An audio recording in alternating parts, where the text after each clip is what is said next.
This Torah class is brought to you by TorahAnytime.com. Okay, good morning everyone. Shalom Aleichem, Baruch Haba. We're continuing Mishna Berura Hashavua. We're learning Hilchos Tefillin, Siman Lamed Tes Seif Yud. So hopefully today we do Seif Yud and we begin Siman Mem. Tefillin shehuchzaku b'kashrus einam tzrichim medikal olam. Tefillin that were established to be kosher never need bedika. Vim einoi menichan ela lefrakim. However, if you don't put them on regularly, you only wear them occasionally, then tzrichim bedika pamayim b'shavua. Then they need to be checked twice every 7 years. Hagavim einoi mi sheyuchal livdaik v'lachzor l'tafran. What if you don't have someone who could check them and to go back and to sew them again?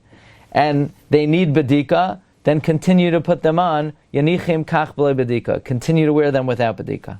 So really, tefillin that were established to be good never need to be checked. Why? Because they have daily maintenance. Says the Mishna Berura la'olam, sivkat and chavav, shekol zman shechipuyan shalem, so long as the coating is intact, harehein b'cheskasan min hadin. It's different than mezuzah or sefer Torah. It's different than mezuzah. Mezuzah you're not using regularly.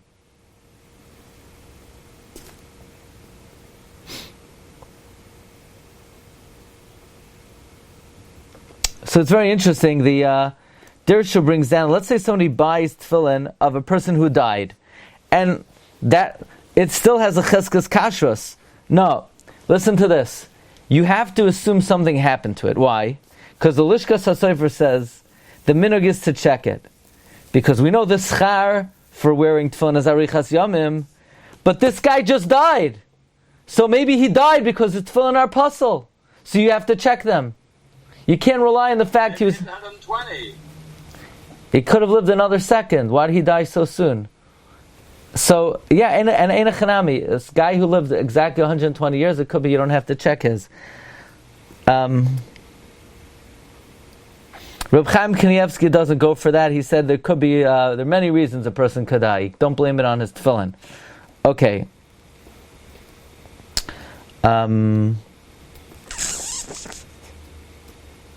Fine. So this is different than mezuzah. Mezuzah needs to be checked twice in every 7 years. Tefillin never need to be checked. I've been told by Soifrim, not only do they not need to be checked, they should not be checked. Why?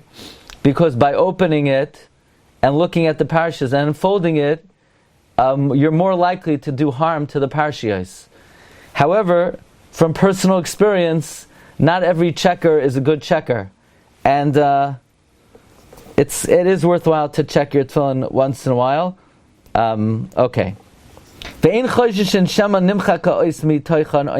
not worried that a letter will be erased or will be pierced. Nevertheless, the Mishna Berura says, despite the fact that you don't have to, it is correct to check your tefillin. Often it gets ruined because of sweat. Or showers. Taking showers. Or people, they take showers and they come to shul, their hair is still dripping. Or some people, they go to the mikvah. Whatever they do. Whatever their personal hygiene is in the morning, it's none of my business. But now, the Rav Shlomo Zalman says that nowadays that the batim are behiddur, you don't have to worry about zayah. You don't have to worry about anything except if there's a specific factor.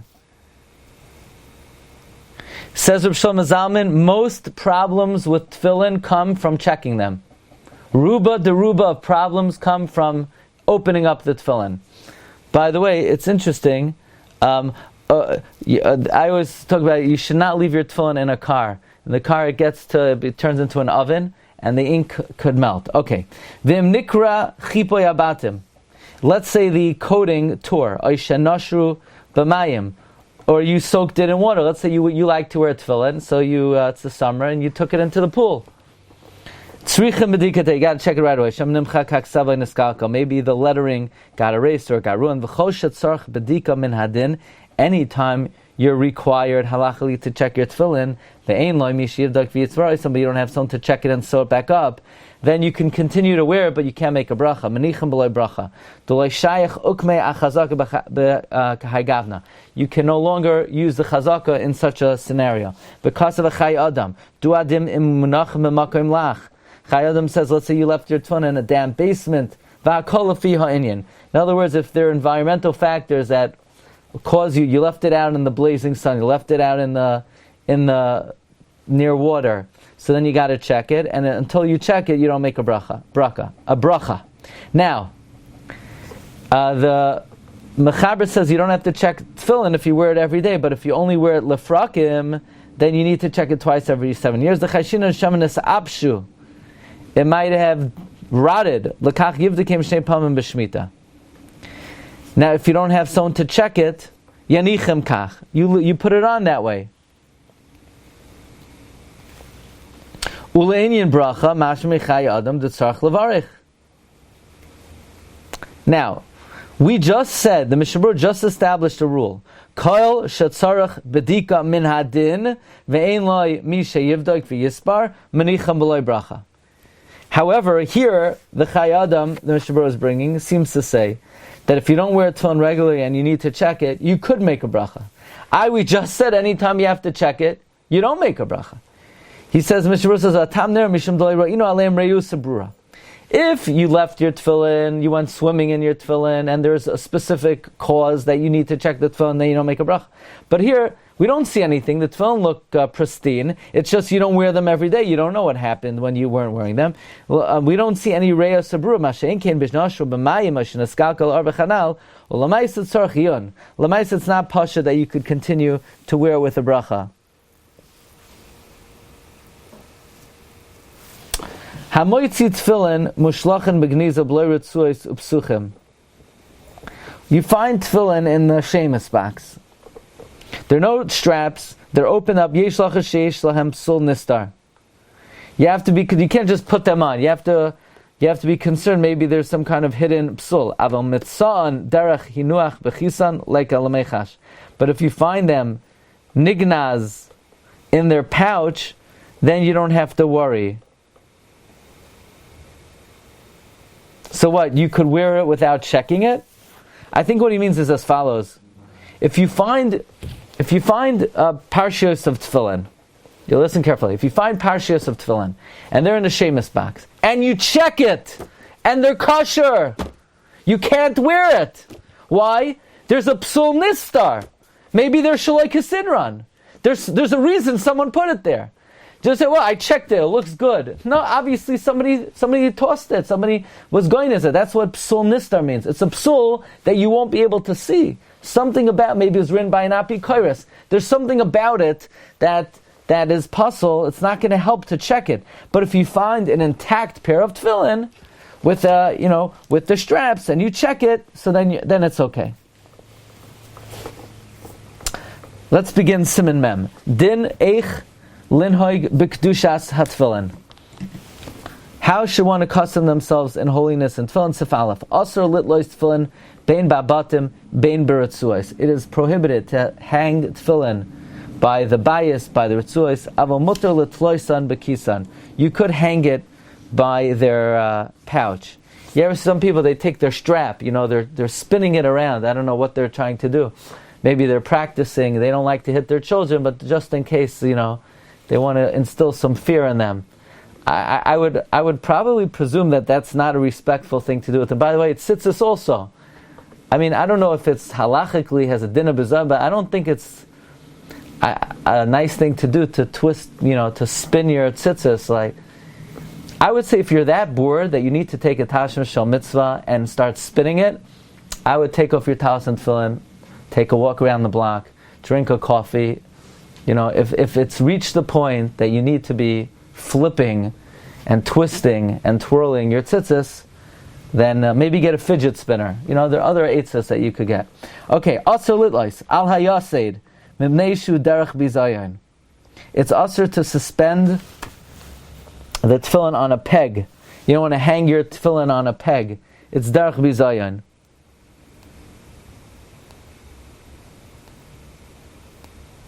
An example the Dirshu gives, analogous to this, you have Megillas Esther, you're up to, the middle of the Megillah, the first half, you're going to let it sort of hang down the other side of the table. That's also Derech Bizayon. Bein babatim, shahabatim tluyin lamata. Let's say the batim are hanging down. Uvein sharatzuyas tluyas lamata. Mikol makam makroi ba'alma. Nevertheless, occasionally, sha'oichez atzvim biyadav atzuyas tluyas lamata. In other words, like this, you pick up the bias, and the straps are going around the sides, and you sort of push off one chelak of the straps, and then they fall down to the table. So is that respectful? Occasionally, it's okay. Ein lahakbid, tefillin tluyim, but not the other way around, where you're holding the strap and the bias is hanging down. Also b'chal gavnei. Vein b'chlal zeh ma shatfon shorosh toloi ba'avir, u'machzikin bayad baratzuos u'mesimim al harosh. Included in this is not where you're holding on to the straps of tefillin shorosh, and so to speak, the bias of the shorosh is hanging, because that's how you put them on. Kizeh tzarich hanachasam. I don't do it that way. I hold on to the bias and the kesher. So I'm not sure who puts on tefillin that way. But if you do put on tefillin that way, then we will not ostracize you. Okay. Some put the tefillin shorosh on some kind of board at the time they wear it, so I guess it doesn't have to hang down. Bekisan. Okay, so the Mechaber said it's mutter to hang it in its box, but v'sefer Torah also lois b'chol gavni. You can't hang a sefer Torah in any situation.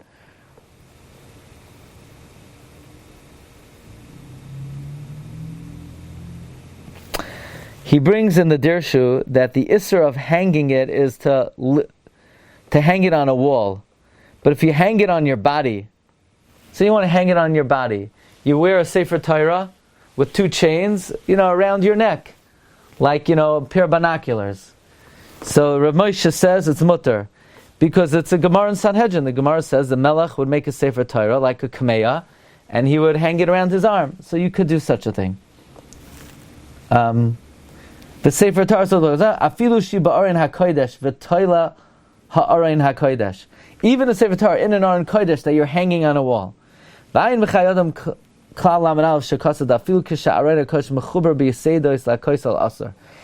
the aron is attached with pegs. So you have a box, and you literally connect it to the wall with nails. And the aron is sort of hanging on the wall. No, you're not allowed to do that. You have these big, drills that can hold 2,000 pounds. No, it has to have a base, it sounds like. Kol she'ein tachtav oimei dvar ma. It has to be standing on something. So the Dirshu points out, if you look up the Chai Adam, the words Kol she'ein tachtav oimei dvar ma are not in the Chai Adam. In the Nishnas Adam, he writes, here, let's see, this is interesting, because I would imagine there are shuls that have like a hanging aron. The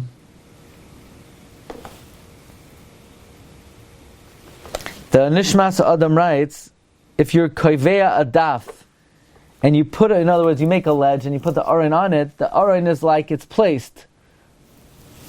Meaning the aron is like it's standing on something. It's like it has a base. Unless you say, well, if there's a ledge, so the aron is on a dvar ma. Okay. Afilu shiba arna koshev Torah. Okay. Kol she'in tachtav oimei dvar ma, it's a problem. Usvarim. Svarim could go in Sifrei Talmud v'chadoime. Doime l'tefillin. It's like tefillin. What does that mean? Therefore what? Therefore it's like tefillin, and you shouldn't hang it.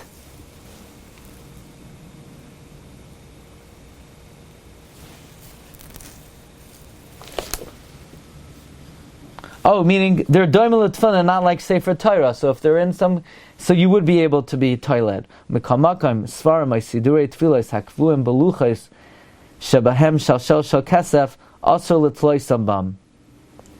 Svarim or sidurim that are attached to their hard cover, where there's a silver chain, you don't hang them. Shaluchas ein domis lekis.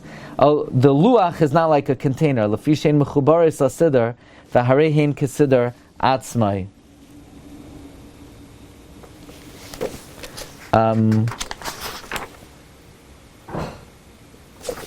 The Dirshu brings, regarding Tashmish Kedusha, we say later on, that a teva, which is meyuchad for svarim, which is covered with paper, is like a tashmish and does not need geniza.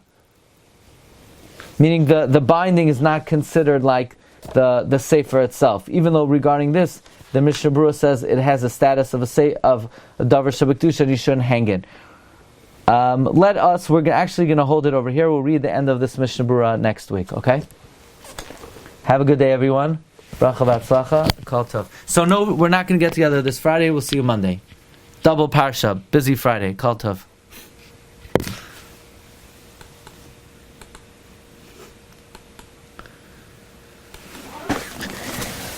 You've just experienced another Torah class brought to you by TorahAnytime.com.